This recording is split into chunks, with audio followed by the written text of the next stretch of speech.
दुनिया दे विच पाकिस्तान और अफगानिस्तान दे विचकार 5 दरे ने। सब तो जिहड़ा औखा दरा गिणिया जाता दरा खैबर गिणिया जाता है। अमरीका अजे तक उस इलाके नूं फतेह याब नहीं कर सकिया। बहुत समा हो गया जंग चलदी नूं, अज भी अमरीका उत्थे फौज नहीं भेजदा उस इलाके दे विच।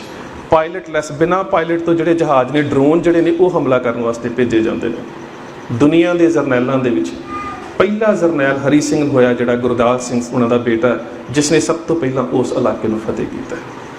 ते माफ़ करना, उहदी जिंदगी उहदा बचपन बड़ा छोटा, जदों पिता की मौत हो गई माँ लैके नानके आ गई, गतके के उस्ताद के कोल भेज दिता। लैपल ग्रिफन एक अंग्रेज इतिहासकार है, एक बड़ी प्यारी गल लिखता है।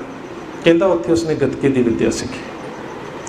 कहता गतके के उस्ताद ने पहले दिन पता की क्या, कहता बेटा जे तू मेरे को गतका सीखण आया है ना, ये कोई कबूतरबाजी नहीं है, ये तेरी जान भी जा सकती है, तेरा अंग भी जा सकता है, तो तेरे हथों किसी की जान भी जा सकती है। माफ़ करना, उदों गतका अज वर्गा नहीं सी।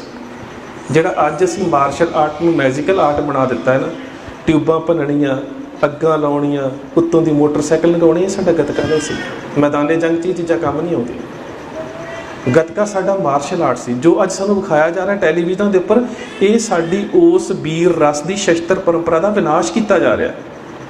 ये साडा गतका नहीं सी। ट्यूबां भनणियां, सिर ते अग्गां लाउणियां, मोटरसाइकिल लंघाउणे, ट्रैक्टर लंघाउणे, ये साडा गतका नहीं सी। गतका तो अजे तक शब्द का नहीं पता कि मूल रूप से अरबी के कुतका शब्द जो आया, गतका तो शब्द ही कोई नहीं है। अरबी का मूल शब्द कुतका, जिसका भाव है डंडा। इस करके जो पहले ही असीं सीखते हैं जी लाठी है, तो उसमें असीं गतका कहते। शब्द मूल रूप से कुतका है अरबी भाषा का। साढ़े स्रोतां चाहता है किरपाल दा स्कोपियम कुतका संभारण हठी चंद हयात के सीस चारण, कुतका शब्द तो बदला रूप गतका। सो उस वेले उस उस्ताद ने क्या कहता है कि सट तैनूं भी लग सकती है, तेरे हथों किसी को भी लग सकती है। एक बड़ी प्यारी गल लैपल ग्रिफिन ने बड़ी लिखी है। कहता इन्ना माहर सी तलवारबाजी दे विच, कहता एक बारी उसकी तलवारबाजी नूं वेखण दे वास्ते उसनूं एक मंजी ते बिठा दिता, ते मंजी दे हेठां एक कां बिठा दिता। शर्त सी कि तू इन्नी तेज तलवार वाहेगा, ये तलवार जिहड़ी है इन्नी तेज होवे कि विचों कां ना उड़ सके।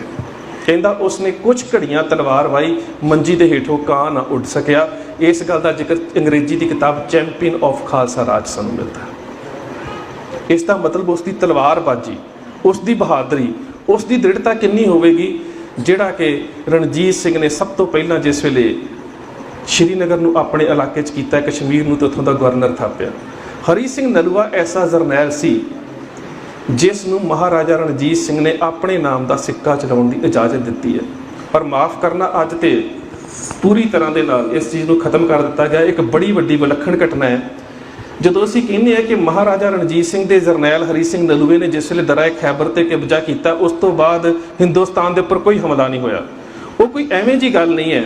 हरी सिंह नलूए ने दरा खैबर तो लैके अटक, अटक तो लैके एबटाबाद, एबटाबाद तो लैके पेशावर, ते पेशावर तो अतना बेरवा तक सिखां दे 143 पिंड वसाए से। एक पहाड़ी चौंकियां दे वांग सिखां दे पिंडां नूं कायम कीता सी, जिथे हथियारबंद सिख रहिंदे सी। इसे करके मुड़ के जिसनूं गेटवे ऑफ इंडिया कहा जाता सी, इस रस्ते कोई भी सिखां दे उपर हमला नहीं हो सकिया, क्योंकि हरी सिंह नलूए ने एक तरीके दे नाल सारी सरहद के उपर सरहदी चौंकियां कायम कर दित्तियां सी। और माफ़ करना, साडे नाल वापरिया की 1947 के जो देश आज़ाद होया, 15 अगस्त को 2 टुकड़े हो गए हैं। आज़ाद उन्होंने लोगों वास्ते जिन्होंने आज़ादी मिली, साढ़े वास्ते। साढ़े को तो चाणक्य ने एक गल कही है, धनिक शत्रु राजा नदी वैद अस्त पंचम, पंचम यतरना विदत है तद्देव संस्कृतम। जिस कौम को गुलाम करना वे उहदियां 5 चीज़ां खो लैणियां चाहिए। धनिक उद्योग वो भी साढ़े को खोया गया, पानी भी खोया गया, विद्या भी खोई गई, डॉक्टरी सहूलतां भी खोईयां गई, तो इंसाफ भी खोया गया। 5 चीज़ां साढ़े को खोईयां गई ने। साडी काहदी आज़ादी है। सो उस वेले जिस वेले 15 अगस्त को हिंदुस्तान के टुकड़े होंदे ने, तो जम्मू कश्मीर एक वक्री स्टेट सी, जिसनूं कहंदे सी स्टैंड स्टिल एग्रीमेंट। इस स्टैंड स्टिल एग्रीमेंट दे विच जम्मू कश्मीर एक वखरा राज सी, हिंदुस्तान के अधीन नहीं सी। पर जिस वेले नेहरू ते जिनाह ने सोचा कि असी इस इलाके नूं अपने हिस्से च वंडना है, मकबूजा कश्मीर ते आज़ाद कश्मीर जिहड़े अज 2 हिस्से बने ने, अद्धा पाकिस्तान दे कोल, अद्धा हिंदुस्तान दे कोल। ये जिहड़ी वंड है ये 1 नवंबर 1947 नूं होई है, और उस समय वंड की जिहड़ी प्रक्रिया है वो 22 अक्तूबर नूं शुरू हो गई सी। ਔਰ ਇਸ ਵੰਡ ਦੇ ਵਿੱਚ ਨੁਕਸਾਨ ਕਿੰਨਾ ਦਾ ਹੋਇਆ, ਤੁਸੀਂ ਹੈਰਾਨ ਹੋਵੋਗੇ। ਇਹ ਗੱਲਾਂ ਇਤਿਹਾਸ 'ਚ ਅਜੇ ਤੱਕ ਨਹੀਂ ਆ ਸਕੀਆਂ। ਮੈਨੂੰ ਪਿੱਛੇ ਜੇ ਇਸ ਇਲਾਕੇ ਦੇ ਵਿੱਚ ਮੁਜ਼ੱਫਰਾਬਾਦ ਤੋਂ ਲੈ ਕੇ ਅਤਨਾ ਬੇਰਵਾ ਤੱਕ ਇੱਕ ਡਾਕੂਮੈਂਟਰੀ ਬਣਾਉਣ ਦਾ ਮੌਕਾ ਮਿਲਿਆ। ਮੈਂ ਸਿੱਖਾਂ ਦੇ ਪਿੰਡਾਂ ਦੀ ਜਨਸੰਖਿਆ ਨੂੰ ਵੇਖਿਆ, ਕਿੰਨੇ ਸਿੱਖ ਕਤਲ ਹੋਏ, ਤੁਸੀਂ ਹੈਰਾਨ ਹੋਵੋਗੇ। 33,000 ਸਿੱਖ ਕਤਲ ਕੀਤਾ ਗਿਆ 2 ਰਾਤਾਂ 'ਚ। ਕਾਹਦੇ ਕਰਕੇ ਕਿ ਸਿੱਖਾਂ ਦੀ ਉੱਥੇ ਜਿਹੜੀ ਗਿਣਤੀ ਸੀ 51% ਸੀ, ਡੋਗਰੇ ਵੀ ਘੱਟ ਸੀ, ਮੁਸਲਮਾਨ ਵੀ ਘੱਟ ਸੀ। ਸਭ ਤੋਂ ਵੱਧ ਉੱਥੇ ਸਿੱਖਾਂ ਦੇ ਗੁਰਧਾਮ ਸੀ 6ਵੇਂ ਪਾਤਸ਼ਾਹ ਔਰ 7ਵੇਂ ਪਾਤਸ਼ਾਹ ਨੇ ਇਸ ਇਲਾਕੇ ਦਾ ਬਹੁਤ ਦੌਰਾ ਕੀਤਾ। ਭਾਈ ਫੇਰੂ ਜੀ ਉੱਥੋਂ ਦੇ ਰਹਿਣ ਵਾਲੇ ਸੀ। ਨਲੂਸ਼ੀ ਦੇ ਵਿੱਚ 6ਵੇਂ ਪਾਤਸ਼ਾਹ ਦੇ ਗੁਰਦੁਆਰਾ ਸਾਹਿਬਾਨ ਸੀ। ਬਾਬਾ ਮੱਖਣ ਸ਼ਾਹ ਲਬਾਣਾ ਦਾ ਪਰਿਵਾਰ ਉੱਥੇ ਸੀ। ਇਹ ਸਾਰਾ ਸਿੱਖਾਂ ਦਾ ਇਲਾਕਾ ਸੀ। ਇਹ ਕੇਵਲ ਤੇ ਕੇਵਲ ਇੱਕ ਨਹਿਰੂ ਔਰ ਇੱਕ ਜਿਨਾਹ ਦੀ ਸਾਜ਼ਿਸ਼ ਕਿ ਉਸ ਇਲਾਕੇ ਨੂੰ ਵੰਡਣ ਦੇ ਵਾਸਤੇ ਕਬਾਇਲੀਆਂ ਦੇ ਕੋਲੋਂ ਹਮਲਾ ਕਰਵਾਇਆ ਗਿਆ ਤੇ ਸਿੱਖਾਂ ਨੂੰ ਬਚਾਉਣ ਦੇ ਵਾਸਤੇ ਨਹਿਰੂ ਨੇ ਫੌਜ ਨਾ ਭੇਜੀ। 33 ਤੋਂ ਵੱਧ ਪਿੰਡਾਂ, ਤਕਰੀਬਨ 43 ਪਿੰਡਾਂ ਦੇ ਜਿਹੜੇ ਹਰੀ ਸਿੰਘ ਨਲੂਏ ਨੇ ਵਸਾਏ ਸੀ, 33,000 ਸਿੱਖਾਂ ਦਾ ਕਤਲੇਆਮ ਕੀਤਾ। ਇੱਕ ਉਸ ਪਿੰਡ ਦੇ ਟੰਗਾ ਮੁੱਲਾ ਦੇ ਹੋਏ ਨੇ ਅਕਾਲੀ ਠਾਕਰ ਸਿੰਘ, ਜਿਨ੍ਹਾਂ ਦੀ ਵੀਡੀਓਗ੍ਰਾਫੀ ਮੈਂ ਕੀਤੀ ਸੀ। ਉਹਨਾਂ ਨੇ ਆਪਣੇ ਹੱਥੀਂ ਆਪਣੇ ਪਰਿਵਾਰ ਦੀਆਂ 25 ਬੱਚੀਆਂ ਦੇ ਸਿਰ ਧੜ ਤੋਂ ਜੁਦਾ ਕੀਤੇ ਕਿ ਉਹਨਾਂ ਦੀ ਇੱਜ਼ਤ ਨਾ ਲੁੱਟੀ ਜਾਵੇ। ਜਿਸ ਤਲਵਾਰ ਨਾਲ ਕੀਤੀ ਉਹ ਜੋ ਸਾਡੀ ਲਾਇਬ੍ਰੇਰੀ ਦੇ ਵਿੱਚ ਪਈ ਹੈ, ਕਿਉਂਕਿ ਮੇਰਾ ਕੰਮ ਇਤਿਹਾਸ ਦੀ ਖੋਜ ਹੈ। ਸੋ ਉਹ ਜਿਹੜਾ ਇਲਾਕਾ ਸੀ ਉਹ ਸ਼ੇਰੇ ਪੰਜਾਬ ਮਹਾਰਾਜਾ ਰਣਜੀਤ ਸਿੰਘ ਦੇ ਜਰਨੈਲ ਹਰੀ ਸਿੰਘ ਨਲੂਏ ਨੇ ਫਤਿਹ ਕੀਤਾ। ਹਰੀ ਸਿੰਘ ਨਲੂਏ ਨੇ ਦਰਾ ਖੈਬਰ ਤੇ ਕਬਜ਼ਾ ਕੀਤਾ। ਦਰਾ ਖੈਬਰ ਕਰੈਕਟਰ ਕੀ ਹੁੰਦਾ ਹੈ? ਦਰਾ ਖੈਬਰ ਦਾ ਨਾਸਰ ਖਾਨ ਦਾ ਬੇਟਾ ਗੁਲਫਾਮ, ਨਾਸਰ ਖਾਨ ਗੁਲਫਾਮ ਨੂੰ ਕਹਿੰਦਾ ਚੱਲ ਛੇਤੀ ਭੱਜ ਚੱਲੀਏ ਇੱਥੋਂ ਕਿਤੇ। ਕਹਿੰਦਾ ਕਿਉਂ? ਕਹਿੰਦਾ ਹਰੀਆ ਆ ਗਿਆ। ਕਹਿੰਦਾ ਅੱਬਾ ਹਜ਼ੂਰ ਤੁਸੀਂ ਤੇ ਕਹਿੰਦੇ ਸੀ ਅਸੀਂ ਦਰਾ ਖੈਬਰ ਦੇ ਪਠਾਨ ਕਿਸੇ ਤੋਂ ਡਰਦੇ ਨਹੀਂ। ਅੱਬਾ ਹਜ਼ੂਰ ਹੁਣ ਜੇ ਨਾਮ ਹੀ ਸੁਣਿਆ ਤੁਸੀਂ ਕਹਿ ਰਹੇ ਚਲੋ ਕਿਤੇ ਚੱਲੀਏ। ਕਹਿੰਦਾ ਹਾਂ, ਉਸ ਦੇ ਅੱਗੇ ਅਸੀਂ ਨਹੀਂ ਰੁਕ ਸਕਦੇ, ਨਾ ਉਸ ਨੂੰ ਰੋਕ ਸਕਦੇ। ਗੁਲਫਾਮ ਜਾਣ ਲੱਗਾ ਆਪਣੀ ਮੰਗੇਤਰ ਬਾਨੋ ਖਾਨ ਦੇ ਕਰ ਗਿਆ। ਕਹਿੰਦਾ ਬਾਨੋ ਚੱਲ ਛੇਤੀ ਚੱਲੀਏ। ਕਹਿੰਦਾ ਕੀ ਗੱਲ ਹੋਈ ਹੈ?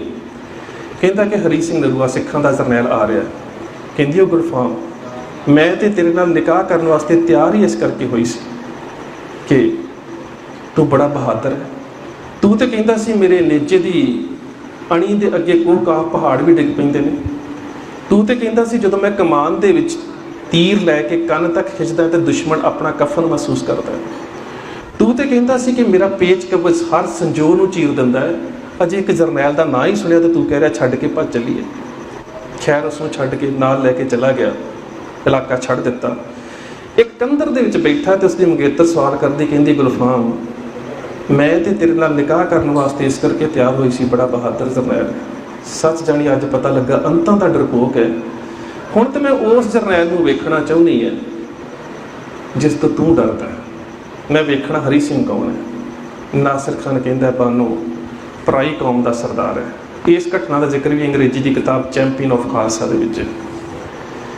ਮੈਂ ਉਸ ਪਠਾਨ ਉਸ ਜਰਨੈਲ ਨੂੰ ਜ਼ਰੂਰ ਵੇਖਣਾ ਜਿਸ ਤੋਂ ਤੂੰ ਡਰਦਾ ਹੈ। ਤੇ ਗੁਲਫਾਮ ਕਹਿੰਦਾ ਕਿ ਪਰਾਈ ਕੌਮ ਦਾ ਸਰਦਾਰ ਹੈ, ਹੋ ਸਕਦਾ ਤੈਨੂੰ ਕਤਲ ਕਰ ਦੇਵੇ, ਤੇਰੀ ਇੱਜ਼ਤ ਵੀ ਲੁੱਟ ਜਾਵੇ, ਤੂੰ ਉਸ ਨੂੰ ਵੇਖਣ ਨਾ ਜਾ।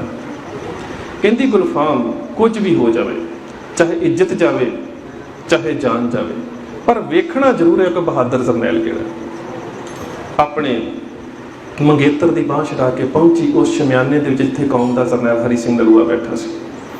ਅੰਦਰ ਗਈ, ਕੌਮ ਦਾ ਜਰਨੈਲ ਨਿਤਨੇਮ ਕਰ ਰਿਹਾ ਸੀ। ਨਿਤਨੇਮ ਕੀਤਾ, ਅਰਦਾਸ ਕੀਤੀ, ਨੇਤਰ ਖੋਲ੍ਹੇ, ਇੱਕ ਸਵਾਲ ਕੀਤਾ, ਆ ਬੇਟਾ ਕਿਸ ਕੰਮ ਆਈ ਹੈ?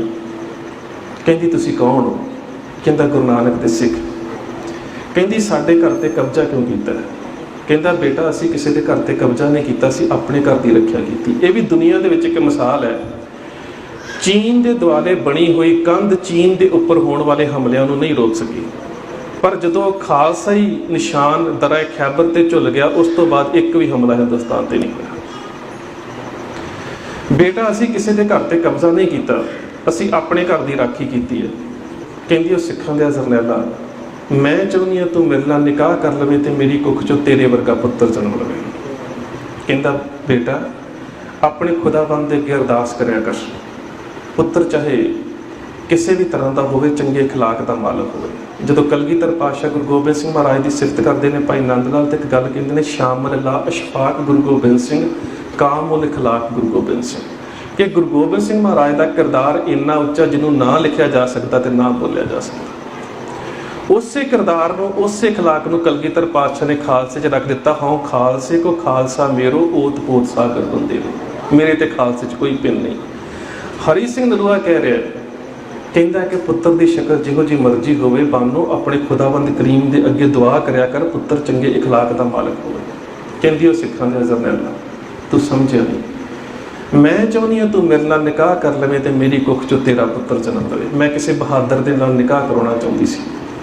ਕੌਮ ਦੇ ਜਰਨੈਲ ਦੀਆਂ ਅੱਖਾਂ ਦੇ ਵਿੱਚ ਲਾਲੀ ਉੱਤਰ ਆਈ, ਡੋਲੇ ਫੜ ਕੇ ਨੇੜੇ ਪਈ ਸ਼ਮਸ਼ੀਰ ਦੇ ਦਸਤੇ ਦੇ ਉੱਪਰ ਹੱਥ ਚਲਾ ਗਿਆ ਤੇ ਨਾਲ ਹੀ ਉੱਚੀ ਆਵਾਜ਼ 'ਚ ਕਹਿੰਦਾ, ਪਠਾਨ ਦੀ ਬੱਚੀ ਮੇਰੇ ਸ਼ਮਿਆਨੇ 'ਚੋਂ ਬਾਹਰ ਚਲੀ ਜਾ।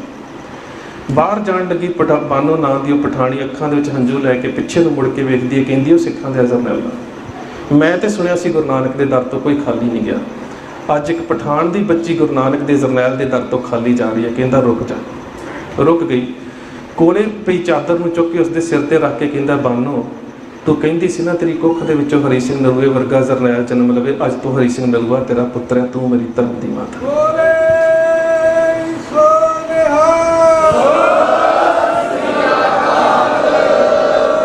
ਇਹ ਸਿੱਖੀ ਦਾ ਅਖਲਾਕ ਸੀ, ਇਹ ਸਿੱਖੀ ਦਾ ਕਰੈਕਟਰ ਸੀ, ਇਹ ਸੀ ਜਿਸ ਨੂੰ ਕਲਗੀਧਰ ਪਾਤਸ਼ਾਹ ਨੇ ਕਿਹਾ ਕਾਮੁਲ ਇਖਲਾਕ ਗੁਰੂ ਗੋਬਿੰਦ ਸਿੰਘ।